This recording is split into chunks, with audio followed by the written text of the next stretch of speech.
Barbary Pirates: The Forgotten Fight, by Michael Barger, narrated by Michael Barger. The conflict between the United States and the Barbary pirates of North Africa of the late 1700s into the early 1800s is an issue talked about little today, almost as if it's been lost to history itself.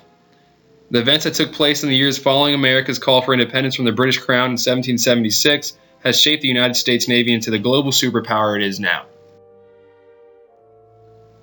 The Barbary States were a collection of North African countries, many of which practiced state-supported piracy in order to extract ransom from other countries.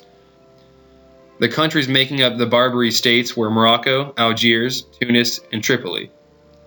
The Strait of Gibraltar, being the only entrance and exit to the Mediterranean Sea, gave the Barbary States the upper hand while preying on merchant ships.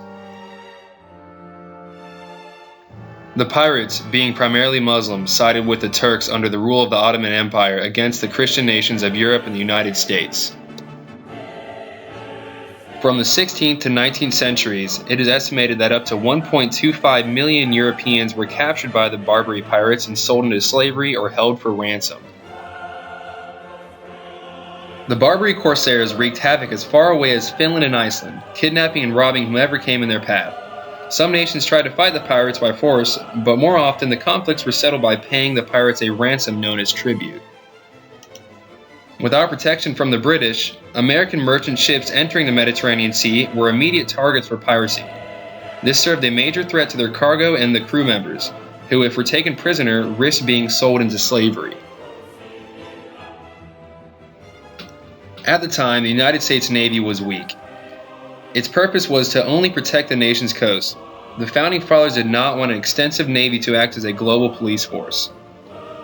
The threat of piracy posed a huge threat to the United States economy, the Mediterranean being a primary trade route for the new growing nation.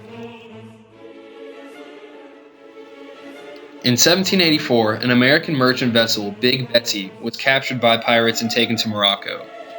America paid $80,000 to the Moroccan government in agreement to free the captured American prisoners. 2 weeks after Big Betsy was released, 2 more American ships were seized by Algerian pirates. Word had spread about the ransom paid to Morocco, and the other Barbary states expected the same treatment. In 1786, Thomas Jefferson and John Adams met with the ambassador of Tripoli, Sidi Haji Raihan. When the ambassador was asked why he condoned the piracy of American and European ships, he replied saying, "All nations which had not acknowledged the prophet were sinners, whom it was the right and the duty of the faithful to plunder and enslave, and that every Muslim man who was slain in this warfare was sure to go to paradise." Thomas Jefferson wanted to build a navy to fight the pirates and protect American vessels. He thought it would be more cost-effective to build a navy rather than to continue paying the Barbary states tribute. John Adams disagreed. He worried that if the United States were to wage war on the Barbary states, that would be a long-lasting conflict without resolve. In 1796, the Treaty of Firm and Perpetual Peace was signed with Yusuf Karamanli, the Bashaw of Tripoli. This document stated that the United States would pay a single tribute of $40,000, and each new consul appointed to the United States to Tripoli would be required to pay an additional $12,000. The United States resisted building a navy until 20% of the nation's budget was going towards paying the Barbary states tribute. In 1798, the United States created the official Department of Navy. George Washington authorized 6 frigates to be built, a high-speed ship specializing in traveling long distances. Shortly after the Treaty of Firm and Perpetual Peace was signed, attacks on American vessels continued. In 1797, James Cathcart was appointed American consul to Tripoli. The Bashaw ignored the terms of the treaty and demanded more gifts from the Americans. He threatened war if his requests were not fulfilled. In 1801, Thomas Jefferson was elected president. The Bashaw immediately demanded $250,000 with an additional annual payment of $50,000. Jefferson refused, and the Bashaw declared war on the United States. Jefferson, in response to the Karamanli's declaration of war, sent 6 frigates to the Mediterranean without notifying Congress. Soon after arrival, pirates captured the USS Philadelphia, imprisoning the crew and taking the ship back to Tripoli.